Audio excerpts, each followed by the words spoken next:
네. 네, 시작하겠습니다. 네, 저는 팔짱 발표를 맡은 윤수현입니다. 제가 여기 팔짱에서 이제 말씀드릴 내용은 크게 에스린트랑 이제 리액트 테스트 라이브러리에 대한 내용들인데요. 이거에 대해 한번 말씀드리겠습니다.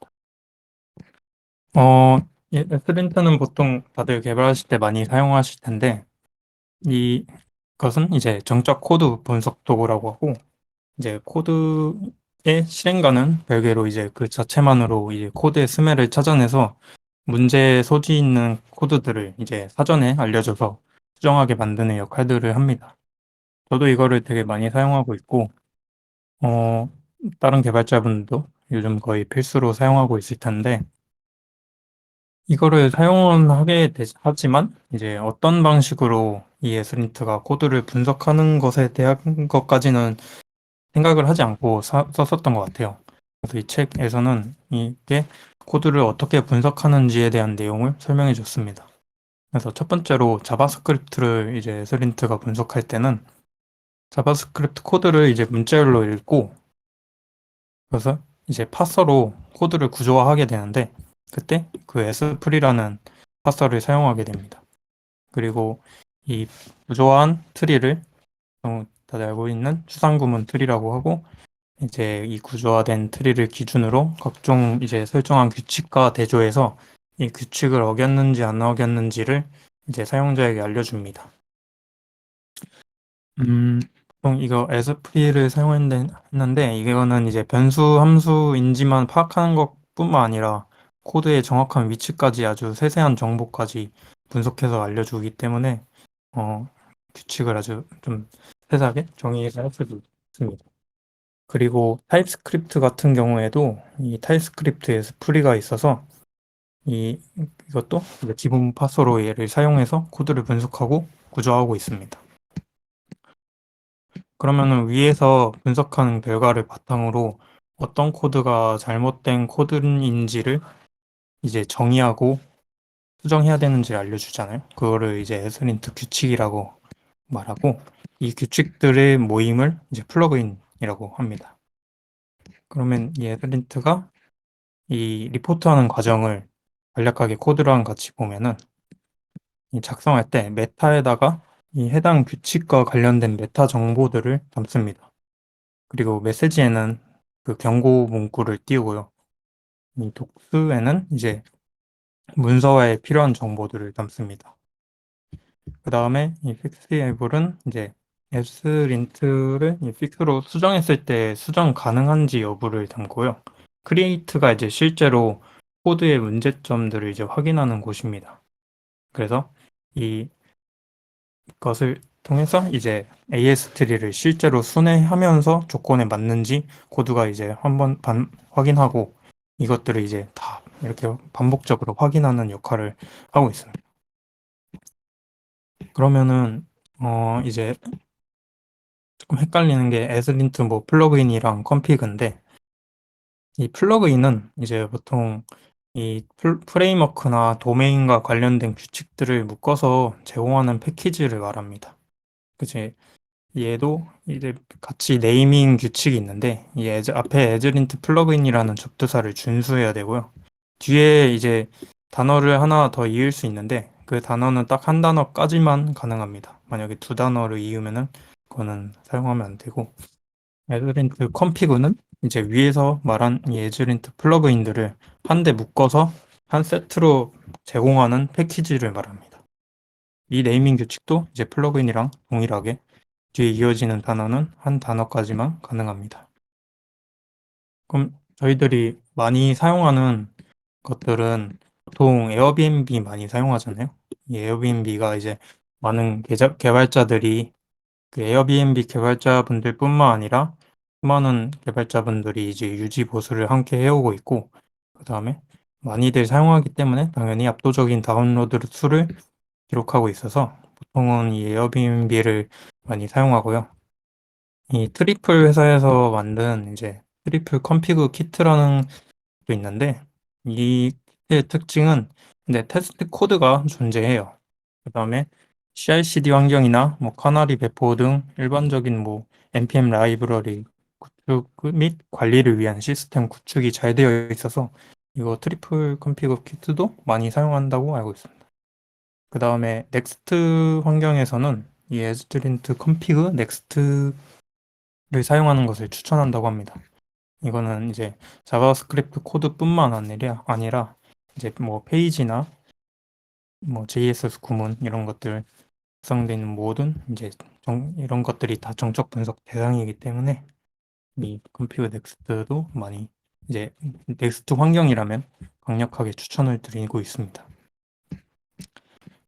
그러면 위에서는 이제 미리 정의된 것들이고 만약에 내가 직접 커스텀하게 에스린트 규칙을 만들어 보려면 어떻게 해야 되는지를 한번 설명드리겠습니다.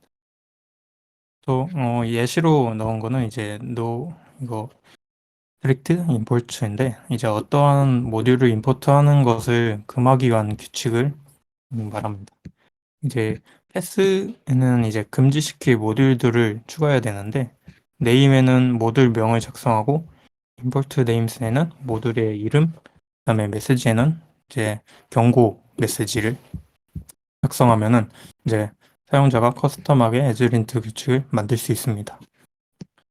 그 에즈린트를 사용할 때 보통 프리티어도 세트로 같이 많이 설치를 해서 사용을 하게 되는데 이 와 충돌이 될 수 있어요. 왜냐면은 이 에즈린트랑 비슷하지만 이제 지향하는 목표가 달라서 그 차이를 말씀드리면은 에즈린트는 코드의 잠재적인 이제 문제가 될 수 있는 부분들을 분석한다면 프리티어는 포매팅과 관련된 작업들이 주 목적이에요. 그래서 줄바꿈, 들여쓰기, 뭐 자금 따옴표 이런 것들을 다 담당하고 이거는 자바스크립트뿐만 아니라 HTML, CSS, 마크다운 다 다양한 언어에 적용이 됩니다. 그래서 에즈린트에서도 어 에즈린트에서 이제 프리티어에서 사용한 이 작업들을 에즈린트에서도 할 수 있기 때문에 둘이 겹치게 되잖아요. 그래서 이럴 때는 충돌이 발생하게 됩니다. 그래서 두 개를 사용할 때 이제 주의해야 될 점은 서로 규칙이 충돌되지 않게 당연히 서로 잘 정의하는 게 맞고 중복이 되지 않게요. 그 다음에 기본적으로 자바스크립트나 타입스크립트는 에즈린트가 맞고 나머지 부분들은 프리티어에게 맡기는 게 좋습니다. 만약에 뭐 자바스크립트에 추가적으로 필요한 프리티어 관련된 규칙들은 에즈린트 플러그인 프리티어를 사용하는 것을 권장하고 있습니다. 그러면 이런 규칙들이 당연히 100% 지키면 좋겠지만 뭐 예외 처리가 가끔 필요할 때가 있잖아요. 그래서 저희가 많이 사용하는 것들이 이제 에즈린트 뭐 디세이블 라인 도 콘솔 이런 것들이 있는데 보통 많이 사용하는 것들은 이제 에즈린트 디세이블 라인 노 이그저스티드 디브 뎁스 이거를 많이 사용합니다. 이거의 역할은 이제 유즈 이펙트, 유즈 메모와 같이 이제 의존 배열이 필요한 후속에 이제 의존성 배열을 제대로 선언했는지를 확인하는 역할을 하게 되는데 개발을 하다 보면은 이곳에 좀 많이 사용하게 될 거예요. 그래서 물론 사용을 할 수 있긴 하겠지만 책에서는 이제 몇 가지를 명심하고 사용을 하라고 알려줬습니다. 첫 번째로는 이제 의존성 뭐 배열에 값이 없다고 개인이 이제 임의대로 판단을 하는 것은 금지합니다. 당연히 자기가 임의대로 판단을 했기 때문에 그 버그를 야기할 가능성이 되게 높고요. 두 번째로는 의존성 배열이 너무 긴 경우에 사용을 하게 되는데 그때는 차라리 유즈 이펙트를 쪼개서 사용하는 게 더 맞는 방법이라고 말하고 있습니다. 그다음에 마운트 시점에 이제 한 번만 실행하고 싶은 경우에도 사용을 하게 되는데 이거는 사실 클래스형 컴포넌트에서 주로 사용되던 그 생명주기 형태의 접근 방식이기 때문에 사실 함수형 컴포넌트 패러다임과는 좀 맞지 않습니다. 그 다음에 아무래도 상태 불일치가 일어날 수 있기 때문에 이런 것을 조금 주의하면서 작성하는 게 좋을 것 같습니다. 그래서 만약에 저도 이제 실무에서 이 에즈린트 디세이블드를 사용하는 경우들이 몇 번 있었는데, 그것들을 만약 사용한다면 진짜 그게 무시하는 게 정말 좋은 일인지를 이제 면밀하게 판단할 필요가 있습니다. 그리고 이제 에즈린트 버전이 충돌하게 되는 경우들이 있는데, 이제 두 개의 다른 에즈린트가 설치돼서 충돌이 되는 경우인데요. 이런 거는 미연에 방지하는 게 좋기 때문에 이 peer dependencies 설정에서 이제 두기를 권장하고 있습니다. 이게 뭐냐면 이제 패키지 매니저에게 특정 패키지가 특정 버전과만 이제 동작한다는 정보를 이제 명시해 주는 건데요. 하지만 물론 에즈린트 그 패키지가 이거를 준수하지 못한 경우들이 있기 때문에 너무 이것만 믿으면 안 되고 설치할 때 항상 주의를 하고 설치를 해야 합니다. 그 다음은 이제 테스트에 대한 내용인데요. 보통 실무에서 테스트를 하시고 계신지는 잘 모르겠어요. 저도 아직 실무에서 테스트는 안 해보고 있는데, 보통 이 테스트는 이 정의 범위에 따른 이제 분류를 하면은 되게 여러 가지로 나누어질 수 있어요. 그래서 단위 테스트, 뭐 통합 테스트, 인수 테스트, 기능 테스트 뭐 이렇게 여러 가지들이 있고, 구글에서는 크기에 따라서 이제 분류를 하고 있다고 합니다. 그래서 뭐 작은 테스트, 중간 테스트, 큰 테스트 이렇게 어떻게 보면 간단하게 이렇게 나눈 것 같은데 이렇게 분류를 해서 테스트를 실무에서 하고 있다고 합니다. 그러면은 저희는 이제 뭐 백엔드 아니면 뭐 프론트엔드 테스트로도 나눠볼 수 있겠죠? 백엔드 테스트는 이제 보통 화이트박스 테스트라고 그냥 작성한 코드가 의도대로 작동되는지를 확인하고 GUI가 아닌 이제 AUI에서 주로 수행을 하게 됩니다. 이 테스트는 대신 좀 백엔드에 대한 이해가 필요하기 때문에 조금 백엔드에 대한 지식이 없으면은 이제 그 테스트를 진행하기가 상당히 어렵습니다. 반면에 이제 프론트엔드 테스트는 프론트에 대한 이해가 없어도 가능하게 되고 이거는 이제 백엔드와 달리 블랙박스 형태라고 해서 코드가 막 어떻게 정의돼 있든 상관없이 그냥 의도한 대로 작동을 하느냐가 더 초점에 맞춰져 있는 게 프론트엔드 테스트입니다. 대신 아무래도 다양한 시나리오들이 있겠죠. 그래서 이 테스팅하기가 좀 백엔드보다는 좀 번거로운 편에 많이 속합니다. 그럼 이거는 추가적으로 제가 작성한 건데 개발자가 그러면은 작성해야 되는 테스트는 혹시 뭘까에 대해서 말씀드리면은 이 테스트는 뭐 당연하게 개발에 도움이 되어야 되고 비용 대신 이제 실이 커야 됩니다. 이 테스트를 너무 작성하는데 시간을 많이 쓰면 안 되겠죠? 그리고 지속 가능해야 되고 그다음에 말했던 게 이제 모든 버그를 잡기 위해 비용을 들이지 말라고 했습니다. 이 책에서도 후반부에 그 내용이 나왔는데 실무에서 사실 그 구현이 우선이지 테스트가 우선이 아니잖아요. 그래서 모든 그 곳에 테스트를 작성하기보다는 진짜 뭐 결제 같은 그런 중요한 것들의 테스트를 작성해서 그 코드에 대한 신뢰도를 높이는 게 더 중요하다고 어, 그런 내용을 담고 있었습니다. 그러면은 일단 리액트 테스팅 라이브러리, 그러니까 이제 리액트에서 테스트를 해봐야 되잖아요. 그러기 위해서는 이제 리액트 테스팅 라이브러리에 대해서 좀 알아야 되는데, 이 라이브러리는 돔 테스팅 라이브러리를 기반으로 하고 있습니다. 이 돔 테스팅 라이브 기반으로 하고 있고, 이제 이 리액트 테스팅 라이브러리는 이제 브라우저를 직접 실행하지 않고도 이 리액트 컴포넌트가 원하는 대로 렌더링 되고 있는지를 확인할 수 있어요. 그 다음에 컴포넌트뿐만 아니라 뭐 프로바이더, 그 다음에 훅 등 이제 리액트를 구성하는 좀 다양한 요소들을 테스트할 수 있습니다. 여기에서 말씀했던 돔 테스팅 라이브러리는 또 JS 돔이라는 것을 이제 기반으로 만들어졌는데 이거는 순수하게 자바스크립트로만 작성이 되어 있고 자바스크립트 환경에서도 이제 HTML을 사용할 수 있도록 해주는 라이브러리입니다. 그래서 이렇게 보면 JS 돔이 가장 범위가 좁고 그 다음에 점점 올라가면서 리액트 테스팅 라이브러리까지 올라가는 것을 알 수 있습니다.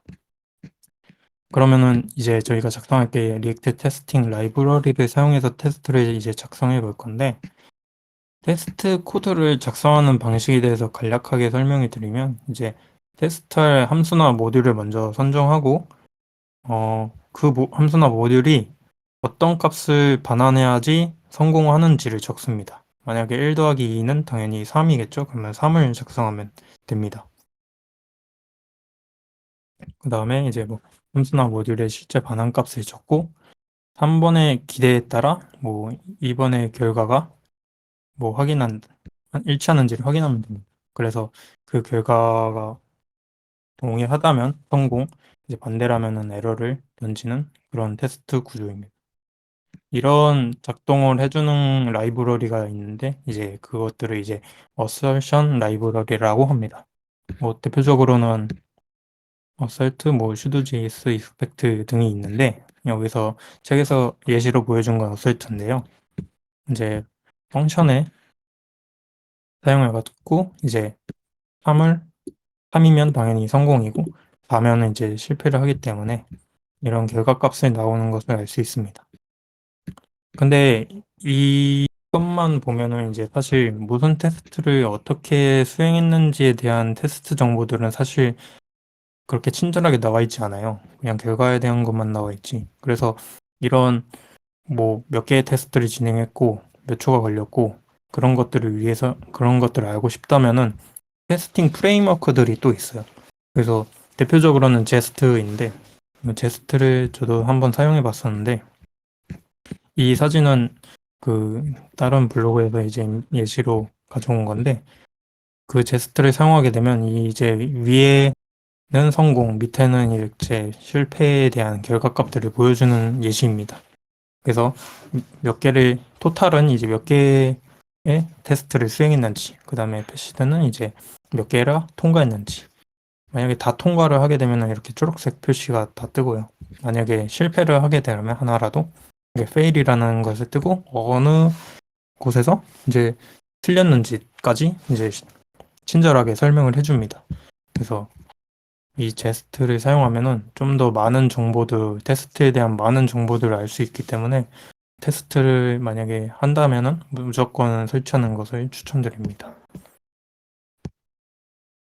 그러면 이제 리액트 컴포넌트 위에까지는 이제 자바스크립트 테스트에 대한 내용들이었고, 리액트 컴포넌트를 테스트하려면은 어떻게 해야 되는지에 대해 설명드리겠습니다.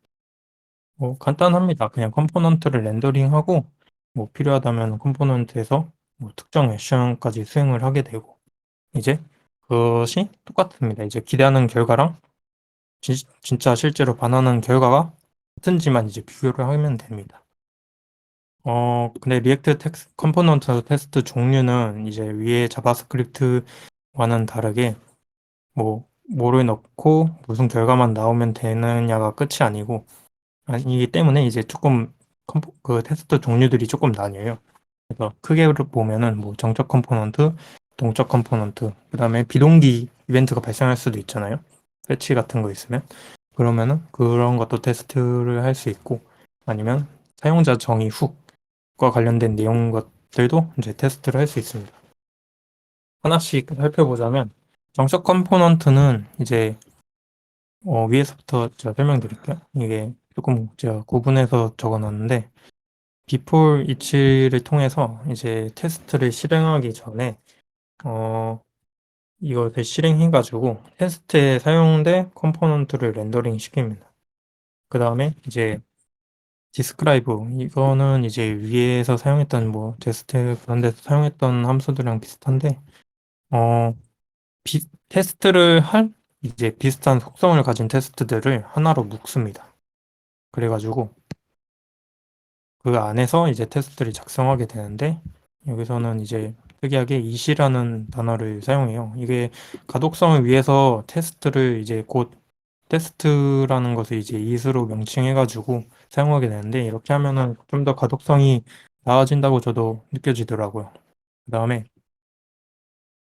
테스트 아이디라는 것도 있습니다. 이제 테스트 아이디는 이제 데이터셋을 선언해갖고 HTML 돔 요소에서 그렇게 되면은 이제 좀 더 그 HTML과 관련된 정보들을 쉽게 가져올 수 있기 때문에 그 테스트 아이디를 사용하게 되면은 테스트에 조금 더 용이하게 사용할 수 있습니다. 정적 컴포넌트는 그렇게 복잡하지 않고 그냥 렌더링이 잘 되는지 그런 뭐 링크가 존재하는지에 대한 간단한 내용들이 있기 때문에 테스트에 대한 그 코드들이 그렇게 복잡하지 않습니다.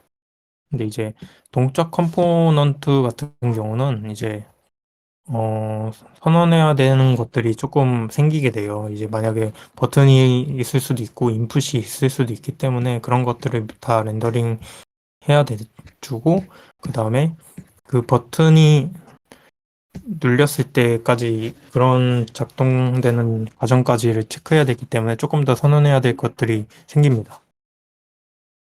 셋업 함수는 이제 아까 이제 테스트에 필요한 인풋이나 버튼 같은 것들을 이제 반환시킬 때 사용하고요. 그 버튼을 클릭했을 때 그런 테스트들을 해봐야 되잖아요. 그럴 때는 이제 유저 이벤트 점 타입이라는 것을 사용하는데 이것을 사용하게 되면은 이제 사용자가 타이핑 하는 것과 같은 동일하게 동작을 사용하게 할 수 있습니다. 이게 파이어 이벤트라는 것을 이용해서 어, 구현이 돼 있다고 하는데 그래서 사용자의 동작을 좀 더 자세하게 흉내낼 수 있기 때문에 유저 이벤트를 사용하는 것을 이제 동적 이벤트, 동적 컴포넌트 테스팅에서는 추천을 드립니다. 그 다음에 제스트 스파이오는 이제 실행이 됐는지 그리고 또 어떤 인수로 실행이 됐는지에 대한 관련된 정보들을 얻을 수 있기 때문에 그때 사용하면 좋고요.